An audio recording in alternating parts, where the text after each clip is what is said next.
Jakarta, salah satu untuk program education dari CSD. Kalau positif Bu, Ibu diapain? Di krioterapi, bukan kemoterapi. Karena saya kenanya tuh di polip, jadi polipnya yang ada di saya, polipnya tuh di dekat mulut rahim, jadi polipnya yang mengandung sel kanker. Pemeriksaan IVA, pemeriksaan pap smear. Oh, yang pap smear pernah? Siapa yang sudah pap smear? Belum juga. Kalau saya setiap setahun sekali. Tiap tahun ya Bu. Nah, apa bedanya pap smear dengan IVA? Sama Bu. Kenapa sama? Sama-sama untuk mendeteksi kanker leher rahim. Jadi ibu-ibu kanker serviks, ibu-ibu harus bisa pastikan serviks itu apa sih? Nah gitu, ibu-ibu hamil dengarnya kanker rahim ya, bunyinya kanker rahim. Ibu tahu rahim itu perut di dalam kita sini itu rahim. Tempat bayi yang ibu kandung 9 bulan itu rahim. Tapi kalau ibu tahu kanker serviks, kanker rahim yang kalau dibilang orang kanker rahim, jadi itu bukan di dalam perut sini Bu, dia di mulutnya. Nah itu yang kayak ada model seperti ini ya Bu, itu leher rahim, tempat bayi 9 bulan kita tinggal itu rahim. Jadi serviks itu ya, rahim itu yang itu rahim. Jadi 9 bulan ibu bayi tinggal tuh namanya harusnya ada yang begini-begini tak sama.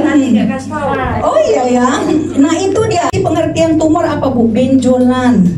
Nah makanya kalau sekarang setiap kita ada benjolan yang kita rasa asing, apalagi di mulut di bawah, diperiksa Bu. Gitu. Setiap benjolan sekecil apapun harus diperiksa. Dia bisa menyebar ke organ-organ yang lain. Jadi bisa menyebabkan kematian. Lanjutan. Nah, kata WHO ya Bu. Ya. 1-2 menit Bu. Jadi setiap 2 menit, Bu hitung aja jadi 2 menit. Kata WHO, 1 perempuan meninggal karena kanker serviks. Kata WHO.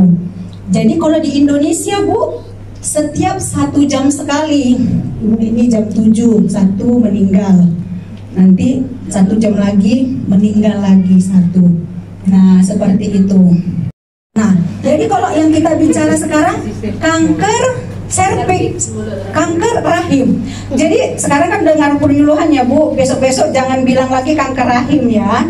Jadi bunyinya kanker leher rahim. Nah, jadi kalau ada tahu tetangganya meninggal dibilang kanker serviks, kanker rahim, jadi bukan di rahimnya yang kena kanker ya Bu, di mulutnya. Jadi yang namanya mulut, ini tadi rahimnya ya Ibu. Nah, jadi ini vagina. Ya, vagina tahu ya Bu ya. Nah, jadi antara vagina ke rahim ini, ya antara vagina ke rahim ini ada namanya leher. Inilah dia disebut dengan serviks Bu. Nah gitu. Itulah. Jadi kalau terkena kanker serviks, kanker rahim, yang kena itu di sini Bu, kanker rahim. Jadi itu kanker yang di bawah sini Bu, bukan di perut.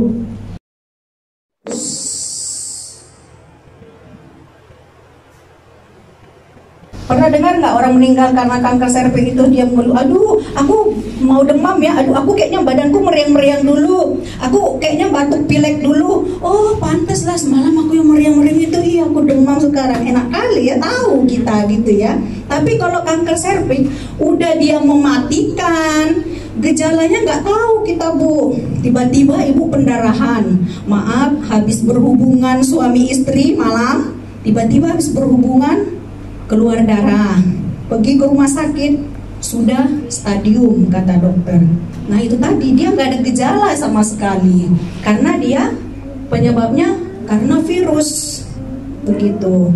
Gejala yang lain, mungkin ini gampang ya Bu, keputihan. Kalau kita udah menopause Bu, sudah pastilah kalau udah menopause berarti kan udah nggak haid lagi, ya kan? Tapi dia katanya sudah menopause, tiba-tiba ada keluar lagi darah dari vaginanya seperti orang seperti haid lagi. Ya untuk ibu-ibu yang mungkin di atas 50-an lah ini ya ininya. Nah jika katanya udah stadium lanjut, badannya jadi kurus kering. Jadi jangan ada ibu-ibu tiba-tiba berat badannya terus, ih aku nggak ada diet loh, berat badanku turun gitu. Harus hati-hati Bu. Ya ternyata begitu kata WHO. Jadi nggak usah kita senang hati gitu, karena ya dikhawatirkan itu tadi tetap harus menjaga kesehatan ya, karena gejala-gejalanya katanya seperti itu. Jadi penyebabnya cuma satu, virus HPV. Virus itu dapatnya dari mana Bu? Kalau virus HPV dapat dari mana? Ya, karena dia kan katanya kan tadi letaknya di bawah tuh penyakit. Jadi virus itu masuk dari hubungan Bu. Hubungan apa? Hubungan suami istri gitu. Hubungan suami istri, maaf, berganti pasangan misalnya, atau kebersihan higienis kita yang tidak bersih. Kadang-kadang ada kita suka ngejudge, mungkin suaminya tuh pasti dia kena kanker tuh, dia perempuan apa? Ya perempuan yang sering di Nagoya itu misalnya, ya kan? Oh dia berganti-ganti pasangan. Enggak juga, kadang-kadang kita perempuan pun Bu bisa menularkan virus itu ke suami kita gitu. Jadi bukan karena suami yang misalnya maaf jajan kemana-mana, jajan bukan jajan beli ya Bu, jajan kemana, jadi dia menularkan ke kita, itu bisa. Atau kita juga, bukan kita yang jajan juga, personal hygiene kita yang kurang ya, dalam arti maaf jika buang air kecil tidak, ini kan lembab. Nah lembab di pakaian di bawah, maaf jika apa juga yang sudah gendut, agak tergesek-gesek juga kan pasti mengakibatkan iritasi seperti itu. Kemudian lembabnya itu bisa membuat jamur bersarang di daerah celana dalam kita itu Bu gitu. Jadi apa artinya personal hygiene tadi? Yaitu kebersihan organ di bawah kita harus benar-benar kita jaga. Jadi kalau kita sudah terhindar dari virus HPV tadi, human papilloma virus, mudah-mudahan kita tidak terkena. Apa yang disebut dengan faktor resiko? Berarti orang yang berganti-ganti pasangan tadi, terus merokok dan minuman keras, kemudian banyak melahirkan, banyak melahirkan, nanti katanya kena kanker serviks kata dan Berta. Nanti kita jelaskan ya Bu. Hubungan seks kurang dari 20 tahun, kemudian tidak menjaga kebersihan organ genital. Ada juga satu keturunan katanya Bu. Nah, arti dari faktor resiko bukan berarti yaitu tadi berganti-ganti pasangan pun dia nanti pasti kita suka ngejudge, oh iyalah dia kena tuh karena ya begitu suaminya. Terus iyalah dia kan merokok tuh, perempuan yang merokok gitu, minum-minum suka juga minum, anaknya banyak, misalnya lebih dari 5 ya Bu. Nah itu beresiko, yang berarti bisa juga dia terkena. Kemudian ya tadi sudah menjaga kebersihan organ genitalianya. Lanjutan. Nah mencegahnya seperti apa? Pernah dengar vaksin ya Bu? Nah ya divaksin juga gitu. Tes IPA. Untuk siapa aja ini tes IPA? 30-50 tahun ya. Tapi sebenarnya itu kan ketentuan dari WHO. Kalau di kita di dinas itu semua perempuan yang sudah pernah melakukan hubungan suami istri sudah wajib dilakukan pemeriksaan pap smear ataupun IVA. Nah gitu. Kenapa? Ya karena itu tadi kan kita sudah berhubungan suami istri. Perhatikan bagian yang di bawah tadi yang kena, ya kan? Dikhawatirkan mungkin sudah ada gejala ataupun penyakit itu. Dilakukan minimal 5 tahun sekali. Itu tahun 2009 katanya Bu. Tapi kalau sekarang kalau bisa setahun sekali. Ya, setahun sekali, sama seperti pap smear juga setahun sekali, IVA juga setahun sekali. Itu. Di mana Bu? Nah, sederhana, IVA itu bisa dilakukan di puskesmas Bu. Nah, kalau dia pap smear di rumah sakit. Kenapa sih di puskesmas nggak bisa dilakukan pap smear? Karena alatnya terbatas. Bedanya kalau pap smear itu hanya bisa dilakukan di laboratorium. Karena ketika ibu diambil cairan dari mulut vagina kita, diambil, kemudian dioleskan di objek gelas, baru di pemeriksaan di laboratorium. Makanya hasil pap smear sampai 2 mingguan terkadang gitu. Tapi kalau IVA begitu ibu kami lakukan pemeriksaan, hasilnya langsung kelihatan. Ya, hasilnya bisa langsung kelihatan positif ataupun negatif.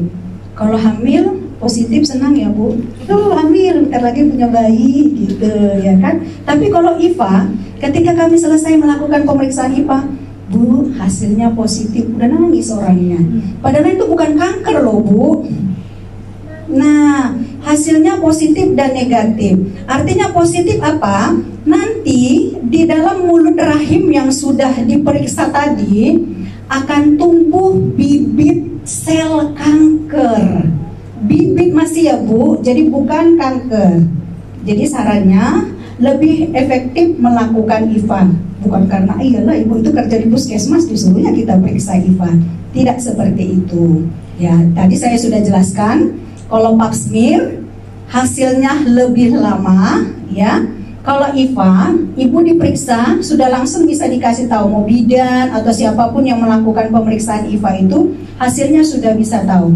Kalau positif Bu, ibu diapain? Di krioterapi, bukan kemoterapi. Apa bedanya?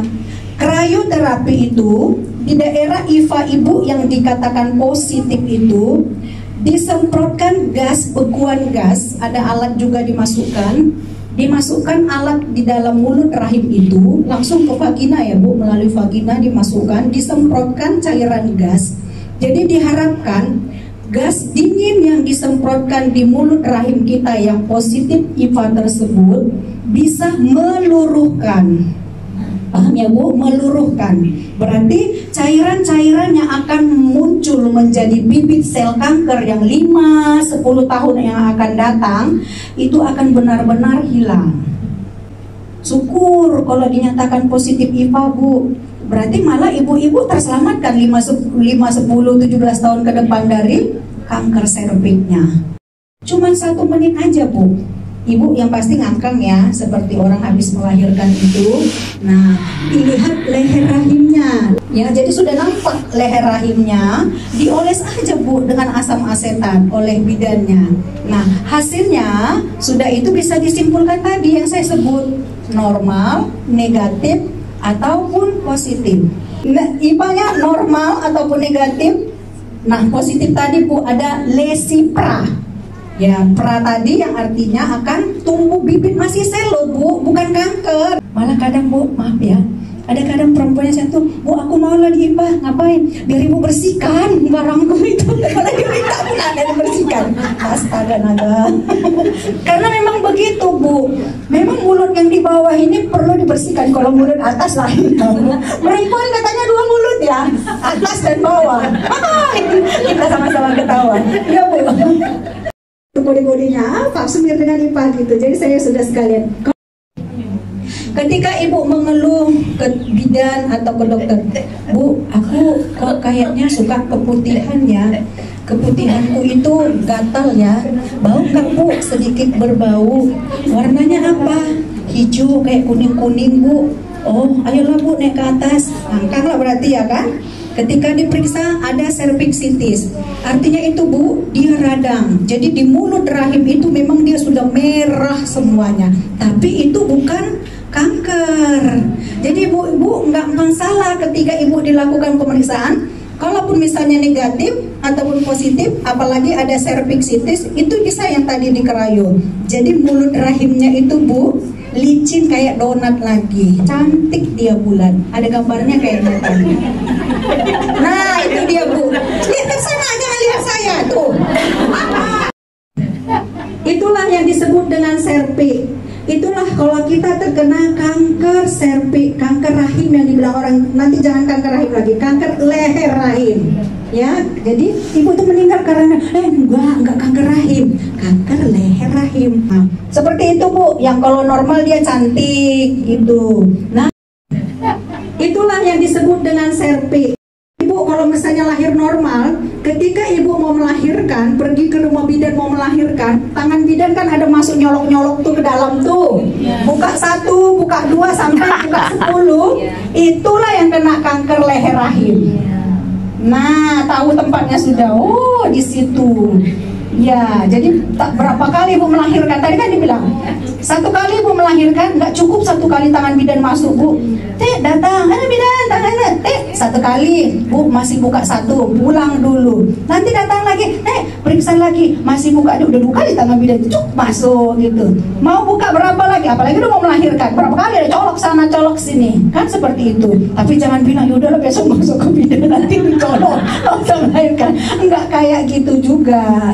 Ya Bu, jadi maksudnya saya memberikan pemahaman sama ibu-ibu semua bahwa letak kanker rahim yang pernah ibu dengar itu ternyata di tempat bayi mau keluar itu, ya, rahim, mulut, baru lewat vagina bayi kita keluar kalau lahir normal ya Bu, gitu. Nah posisinya kayak gitu Bu. Yang paling bagus itu yang pasti kalau aslinya ya Bu, saya udah berapa perempuan mungkin yang saya colok ya. Ini kayak donat Bu, cantik banget. Gimana gitu di dalam? Iya, perawan. Kalau perawan kita nggak bisa nyolok Bu. Perempuan yang sudah pernah melakukan hubungan suami istri, maaf, misalnya 17 tahun pun dia sudah pernah melakukan, itu wajib diperiksa IPA. Selamat datang Ibu Sekretaris cantik, Ibu Paula. Yang normalnya kayak gini ya Bu, jadi dia benar-benar kayak donat, cantik, bersih, dia nggak ada. Nah kalau dia cervicitis itu tadi udah merah-merah di sekeliling mulut rahim kita itu, ya nggak bisa Ibu lihat, kecuali kalau Ibu pas waktu periksa IVA-nya, Ibu minta difotoin sama bidannya, jadi sudah merah gitu, menangis kok bisa kayak gini barangku di bawah gitu. Ya ditanya, Ibu ada keputihan? Ibu ada keputihan nggak? Ibu ada nyeri berhubungan nggak? Kira-kira seperti itu. Nah ada nanti kayak namanya itu Ibu jangan pening ya, ovulonaboti itu maksudnya ada kayak jerawat-jerawat Bu di dalam mulut kita itu juga. Ada pernah dengar juga kalau polip. Nah seperti itu, jadi enak Bu, makanya semua 1, 2, 3, 4, 10, 20 periksa IVA semuanya. Ya, kalau ada curiga kanker atau enggak dilakukan dia itu IVA Bu, langsung di stop gitu pemeriksaannya. Kalau dia ada langsung diperiksa kalau kita tidak curiga. Nah yang nampak itu tadi, kelihatan nggak leher rahimnya itu bagus atau enggak, sehat atau tidak, normal atau enggak, ada nggak dia misalnya radang-radang atau ada sesuatu yang semua kita kasih tahu Bu. Mau apapun yang nampak di situ semua dikasih tahu. Ini ya Bu, hasil yang IVA-nya hari ini, mulut rahimnya bagus, mulut rahimnya sehat, makanya difoto itu. Nah kalau dia nggak kelihatan, biasanya ini kalau dia nggak kelihatan Bu, ibu-ibu yang sudah menopause, ya kalau udah menopause itu udah mulutnya nggak nampak Bu, udah tertutup. Ya, ada yang mau ditanya tentang kanker leher rahim dan pemeriksaan IVA-nya atau nggak ngerti sama sekali? Saya Bu, ya. Saya kan sudah survive kan Bu. Ya. Adakah kemungkinan Ya. setelah mendengar penjelasan Ibu sepertinya saya perlu diperiksa? Boleh Bu. Tidak, Ibu kan merasa karena Ibu survive payudara ya, saya tahu. Paula juga pasti kenal, sudah pernah saya sudah sampaikan juga di tempat saya ada Bu Rukia, saya sudah kasih tahu. Payudara, Ibu yang sudah kena survive kanker payudara, boleh Bu. Ibu periksa IVA atau mau pap smear boleh. Boleh, tidak ada maksudnya Ibu kan sudah penyintas, enggak, semua kita bisa diperiksa. Kayaknya barangnya perlu diperiksa. Boleh Bu, walaupun Ibu penyintas payudara mau periksa yang di bawah. Walau boleh. survive kayaknya perlu diperiksa. Iya, boleh Ibu. Kalau pertanyaan bolehkah, berarti jawabannya boleh. Boleh, sepertinya perlu kan Bu? Perlu. Kanker serviks, orang yang pernah mengalami kanker serviks, Ya, dan sudah di kemo, ya, dan sudah dinyatakan sembuh, ya, kemudian dalam jangka waktu tertentu, ya, kemudian mengalami pendarahan ya. dari kemih. Apakah ini berhubungan atau tidak? Itu yang saya tanyakan. Sebenarnya saya baru menderita itu Bu. Iya, saya baru kena seperti itu. Itu sebenarnya efek dari radiasi. Jadi radiasi itu, kanker serviks itu berdampingan dengan kantong kemih.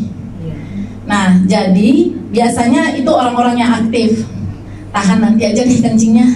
Nanti aja deh kencingnya, kayak tadi saya udah nggak tahan sebenarnya. Makanya saya harus buru-buru karena dokter sudah anti-wanti sama saya. Ibu pengen kencing langsung. Efek dari kemo, radiasi, kita tuh nggak pernah tahu badan kita. Besok tiba-tiba saya ceria-ceria begini nih, besok tiba-tiba saya drop. Besok tiba-tiba nih saya gini, karena kemo itu yang dihajarkan seluruh tubuh. Semua sel baik, sel buruk itu semua dihajarnya. Tapi percaya deh, itu orang yang paling takut dengan iya kemo nanti pasti mati. Karena tahu nggak, sel-sel buruk saya juga mati nih, dihajar juga. Nggak seperti itu cara kerjanya. Dia tahu juga meskipun itu baik, walaupun dia mati kan nanti kan pasti akan ada sel yang baik lagi gitu loh. Jadi disertai dengan makan yang bagus.